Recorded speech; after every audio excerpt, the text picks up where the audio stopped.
Tarisisi Hope Ministry TV ni umuryango washinzwe ugamije gufasha abakene, imfubyi n'abapfakazi batagira kirengera, abana baba mwibarabara, abasangwa butaka, abarwariye mu bitaro ndetse n'imfungwa. Nawe nimba hari umusanzu wifuza gutanga, duhamagare cyangwa utwandikire kuri izo nimero ziri kuri screen.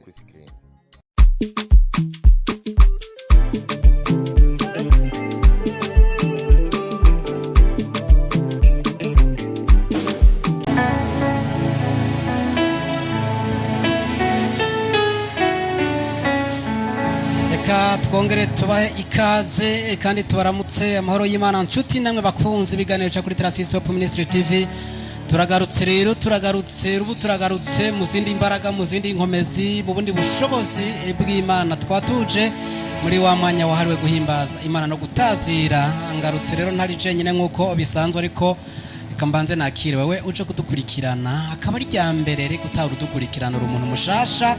Yandikisha handitse sabone cyangwa subscribe, yandikisha kugira ngo uze wamubona ibiganiro bica hano buri munsi. Ariko kandi we wari umaze kuba uri kumwe natwe, andika muri commentaire ugere like, hanyuma utubwire cyakufashije muri bino bikorwa bya zino ndirimbo tumaze iminsi turiko turabashikiriza. Uno munsi twagarutse rero kugira ngo twongere kubana yaduhimbaza Imana. Tugarutse turi kumwe na Agwagwaruka mukunda. Nuko rero reka tuduze ibiganza tubaramutse muri y'Imana, tuvuga tuti shalom shalom shalom shalom. Naba rero mubona badugije ibiganza babaramutsa, mugiye guteramana muri kano kanya ko guhimbaza no gutaza. Reka rero no mwanya ndekurevura ndayishikirize hariya, ndabona Berize yiteguye avuga ati reka kuntevya ivy'Imana yampaye ngomba kubashikiriza ni byinshi. Reka kano kanya ndakarekure agakoreshe, namwe mugumane natwe. Kaze Beri, ni sawa? Sawa cyane. Ndabona witeguye. Sawa, dushirire kore.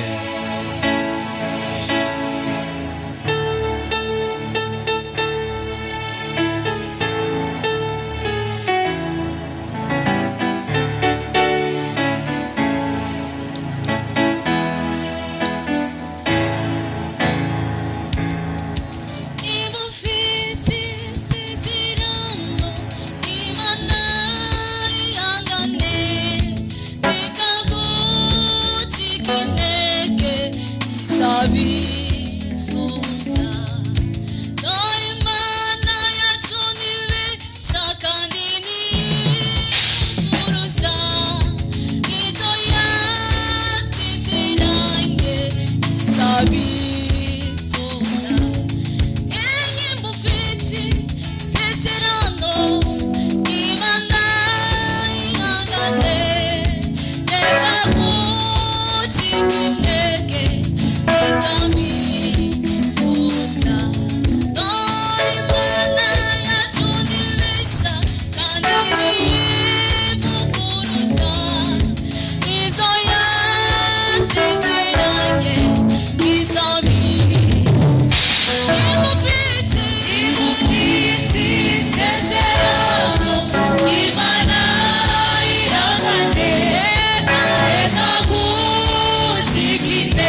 Yeah.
Yahweh,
nuko ngo mwuka wera w'Imana ganza tegeka mwe muyera w'Imana ganza utegeke iyo mwuka wera ategetse akoraho bya bindi byose bya bintu nyene uzi bimeze neza akinjiza ibintu bimeze neza ukaba yayirukanye bimeze nabi ino ndirimbo tuye dusotera ko kino kina cacu cuno munsi dushima mwebwe twataramanye ndazi ko twagiranye ibihe byiza dushimire abo twateramanye kandi baduteramishije harimo Berize hariya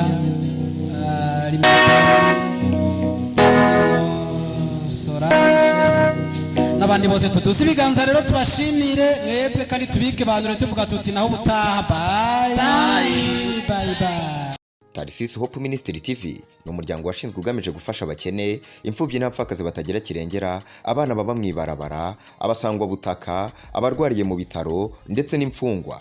Nawe nimba hari umusanzu wifuza gutanga, duhamagare cyangwa utwandikire kuri izo nimero ziri kuri screen.